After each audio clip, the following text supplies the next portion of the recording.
ખરેખર બહુ ધન્યવાદ છે ત્રિકમ સાહેબ દયાથી બટુભાઈ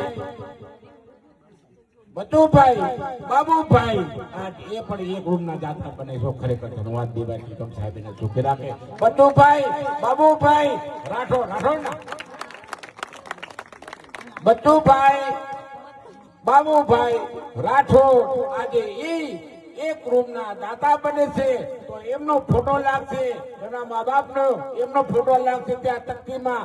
જે પણ દીકરી દીકરા ભણશે એ પણ એની વાત છે, એ તો જશે પણ એની કાયમી માટે યાદ રહેશે. બાપા નથી રહેતા કે નામ રહેશે, નામ રહી જશે, બાકી કાંઈ રહેતું નથી. સંતો મહાપુરુષો ખરેખર નામ રાખી જશે. તો હું તો કહું છું મારા બાપા જે કાંઈ 5 પૈસા મળ્યો હોય તો આમાં કાંઈક આપતા રહેજો.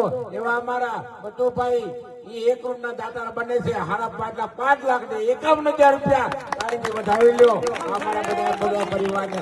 બોલો ત્રિકમ સાહેબની, બાબા સાહેબની.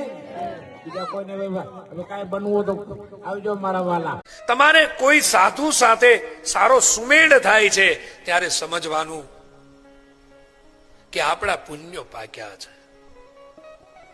તમને કોઈ સાધુ હૃદયથી સ્વીકારે છે ત્યારે સમજવાનું કે આપણી પેઢીના પુણ્યો પાક્યા છે.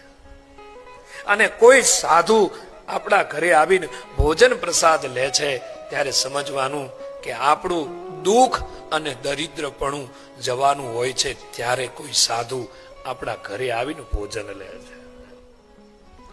સાધુનું આગમન, સાધુની પધરામણી બહુ વિશેષ મહત્વ ધરાવતી હોય છે.